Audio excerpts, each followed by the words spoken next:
Hello YouTube, this is Sensation reporting in for another unboxing and review. Now today we have a box. This just came in the mail just today via the United States Postal Service. I'd like to thank all the Postal Service people that are out there working during this crisis. Y'all doing an excellent job today and all through the time. Y'all do an excellent job all the time. Honestly, like for real. Anyway, this box just came from Lombard Hobbies, so you know what that means. It's going to be something fun. And that means I get fruit snacks. So let's go ahead and break into this box using the trusty unboxing knife.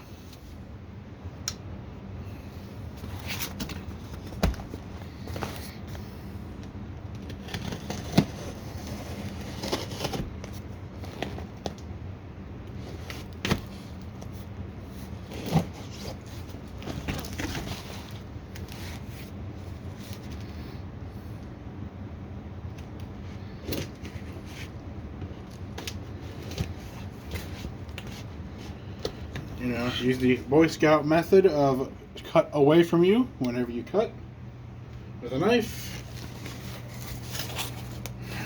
Right, let's see what we got today. Let me find my fruit snacks first. Haha, there they are. So with every purchase from Lombard Hobbies, they give you Welch's fruit snacks. And on the back of this, it says, Lombard Hobbies is sweet to you. Thanks for being a customer. A great customer. Isn't that nice? Well, not in there. Excuse me for a minute. While they stuff these in and out.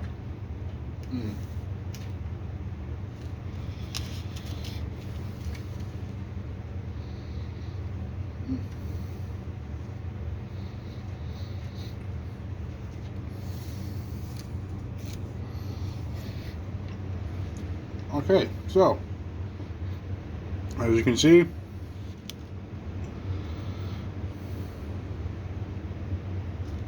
well, you probably just saw my address on there. So, by the way, if any of you show up to my door, you're not welcomed inside. So, that's just gonna leave that there.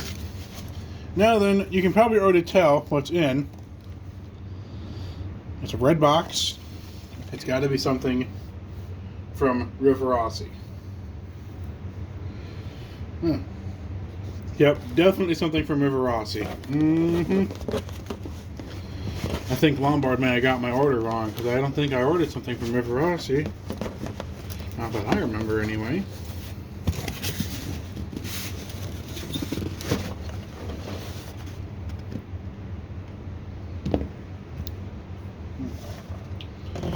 Interesting. Oh, guys, this is the first time that Lombard has sent me the wrong product.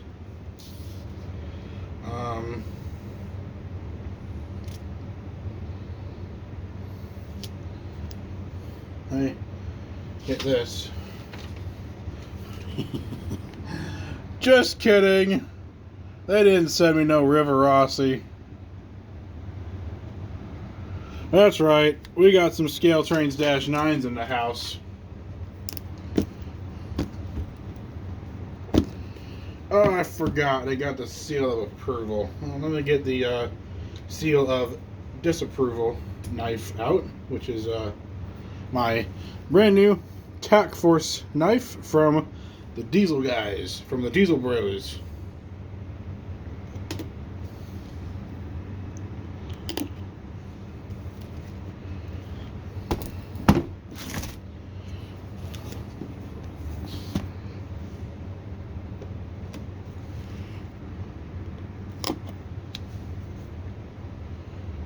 Okay, so now that you get the boxes undone, I'll make sure this is okay. This is the lower number one.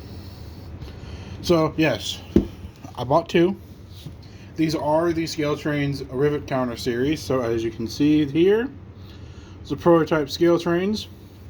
And Scaletrains, if you do share this video, I would like to know that you shared it. So please contact me if you share it. Let's go ahead and break into this box I do like how, well, actually, wait a minute, hold up here. I was going to say I do like how Scaletrains puts the blueprints of the locomotive that's in the box on the top of the box.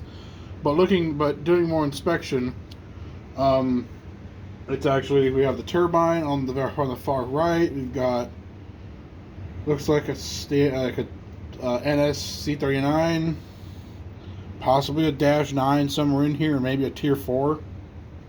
Anyway, so let's go ahead and continue breaking into this box here. So we have the humongous operator's manual here for the Dash 9. So Scaletrains, I don't think this booklet needed to be this humongous. I mean, this is kind of a little bit ridiculous. Just a little bit. I mean, don't get me wrong, it's nice that it fits the whole box, but I mean, I don't think it really needs to be that big. That's just my personal opinion. Which, oh my god, which shouldn't matter, but anyway, these are also... Oh, interesting. Okay.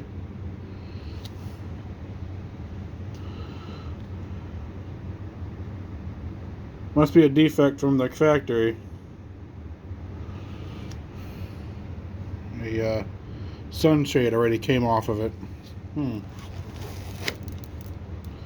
Well, that means I'm going to be fixing that. While I do that, I will turn off the camera. So that it can be a perfect model. Yes, it did fall off for the locomotive.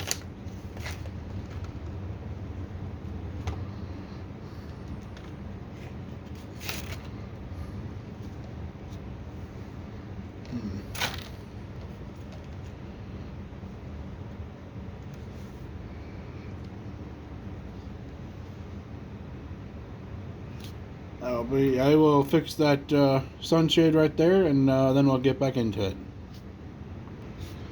Okay, so now that we got the model out of the box, you can see it's got these truck supports on it, and that's just for packaging purposes. So the first thing you do is you take those off.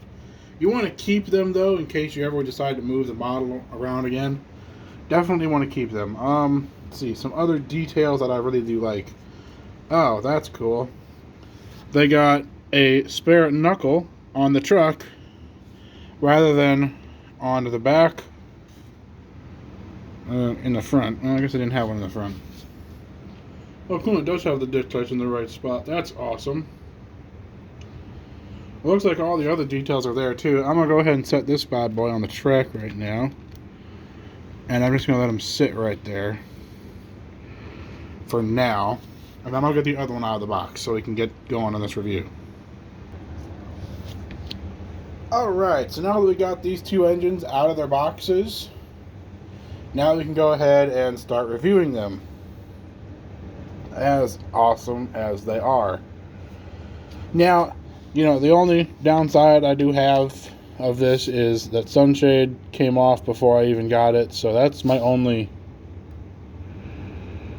problem. I don't think it should be coming off anymore anytime soon. Now, most of you are probably like, well, these aren't UP or BNSF. Well, BNSF owns Santa Fe, so Burlington Northern Santa Fe, so I bought these to actually pull my BNSF coal train so I could have some power.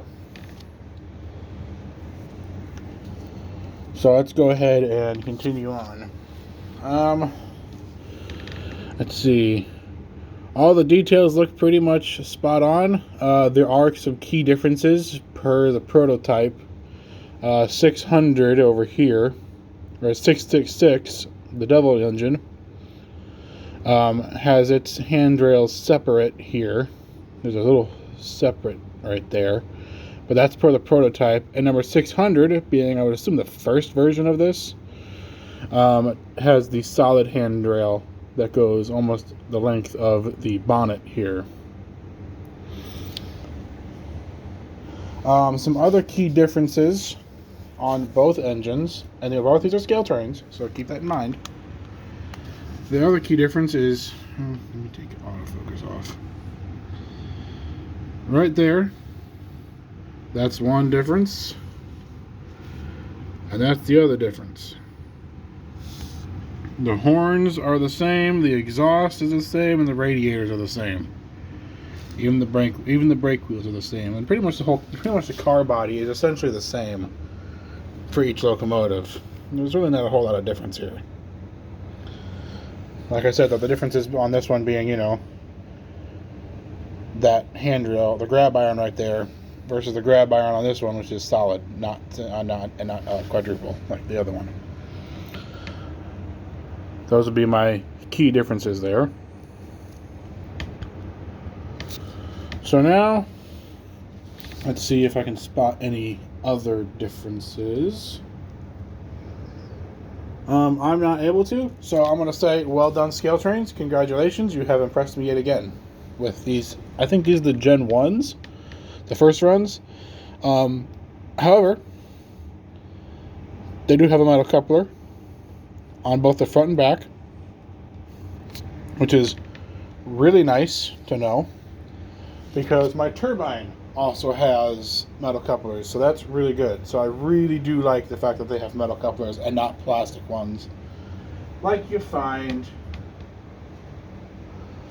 on a certain auxiliary Union Pacific tender. Plastic couplers are the bane of the existence of the avid model railroader. So, what else about these locomotives? They got really good weight to them. They are, like I said, I haven't done a pull test with these engines yet. Oh yeah, here's another key difference that I just noticed. If you look carefully on 600, you'll notice something different. Really gotta look carefully. There's a third piece of silver that's not on 600, but on 666. I'm not entirely sure what that is. My phone keeps wanting to point up for some reason. I don't want it to. Okay, whatever. Anyway, let's see some other differences here. Really, there aren't any other differences besides some of the key details, which I really like, because most manufacturers, what they would do is they would say that 666 and 600 are the same exact engine with the same details and everything, which per prototype, they're not. They're completely different. So, really, again, congratulations to Scaletrains for impressing me with their detail and quality. The one thing I didn't check for, which I checked for on my turbine, was to make sure all the roller bearing caps were on both engines. So let me go ahead and check that, so I know.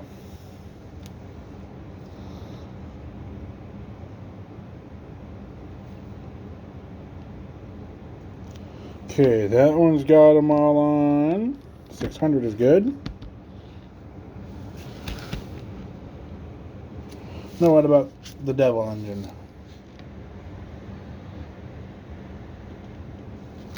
And the Devil engine is good.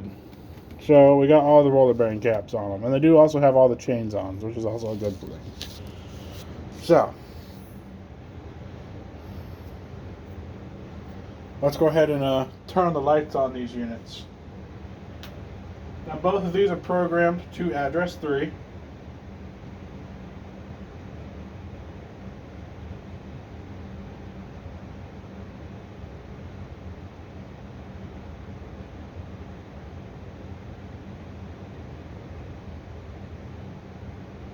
That's a first.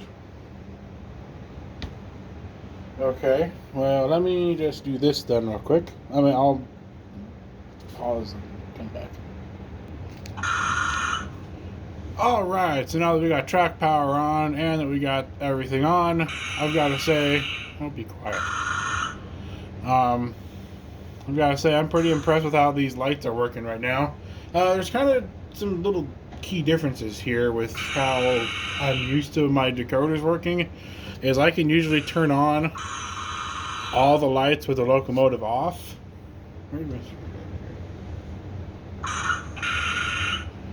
Is I can usually turn on the number boards, the headlight, and the ditch light separately, but for some reason on these, I'm not sure if it's a design feature, something happened, not entirely sure. But anyway, yeah.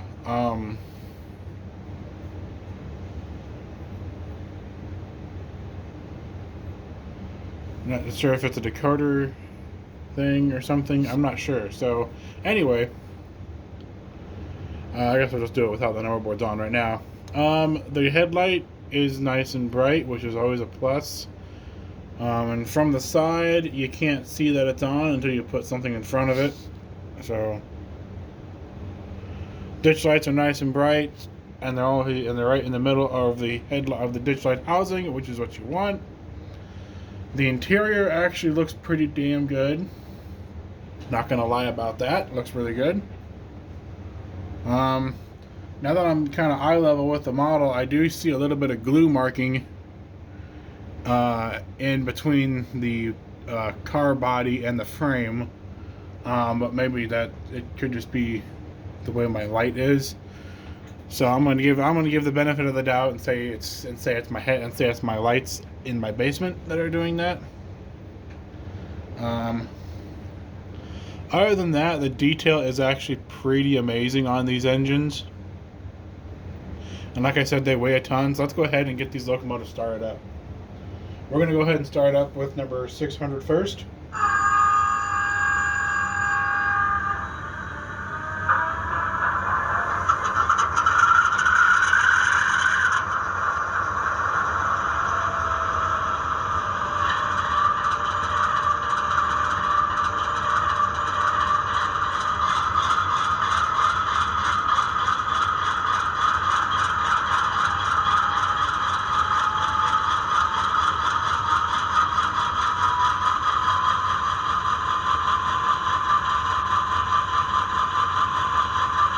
So now she's idling. Now we'll listen to the bell.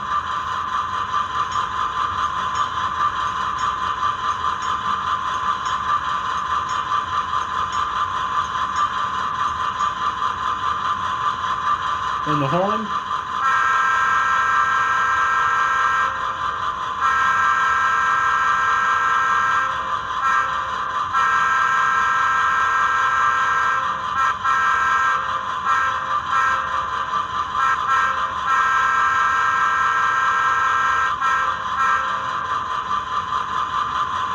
And function there would be coupler is slack or hook up.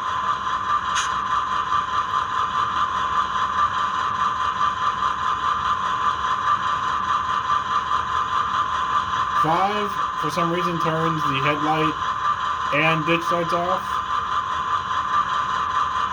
I guess you can say it's just idling and just has the number boards on. I guess that's for ease of function. So you can come up to like let's say where the main line comes into a single main. Instead of a double main, you can turn off the headlight and the ditch lights to ward off any, or to not blind the oncoming train. And then with a simple function, they come back on. And then function 6 can turn off the ditch lights by themselves. Function 7.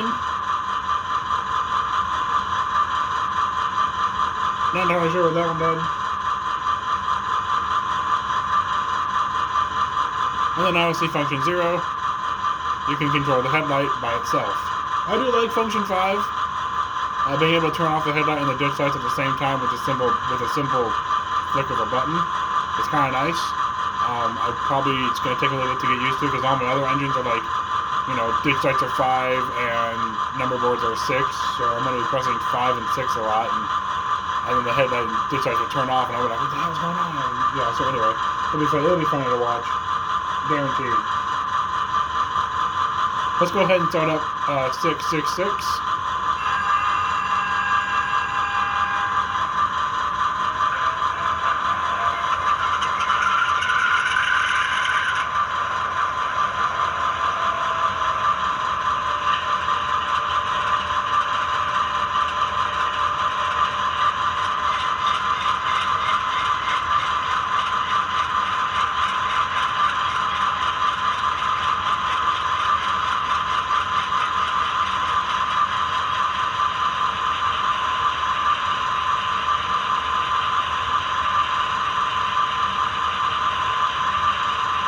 now that she started, you get the idea of how loud these are.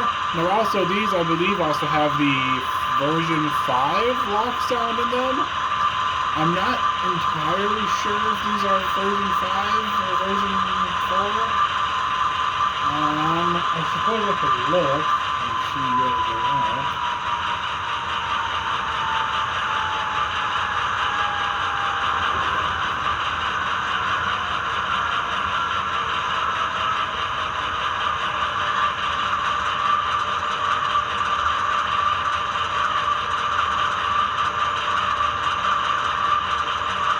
So I guess what they have at first is a high idle, and then they go back down to idle, which is cool. It's really cool. Now we're gonna get to the part where it's the run by, and I have a train set up for it. However, it is a UP train, so we'll see how this goes. So let me get the train set up, and then I'll continue on with a run by to finish off this review. This kind of quick review. So before I hook on this train, I want to show something here. You guys see the light right there, and then the light back there, and then check it out. There's a step light. How cool is that? And there's also a light right in the front here, way down there. I just thought that was cool. I just thought I'd share really quickly. Anyway, I'll get the train hooked on. Alright, got the train hooked on. We're ready to pull out.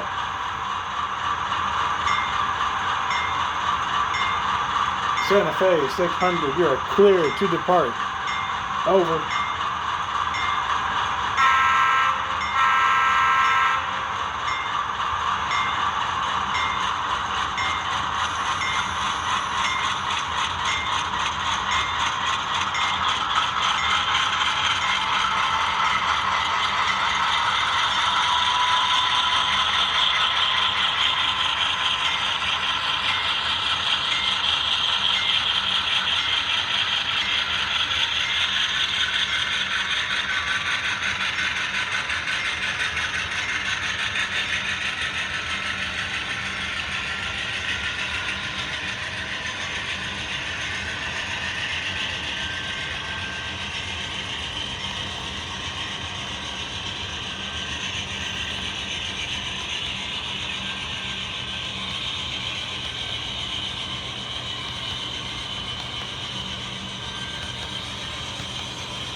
Well, I hope you guys enjoyed the review and the run-by. And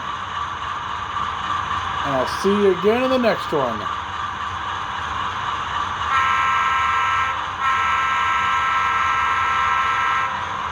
See ya!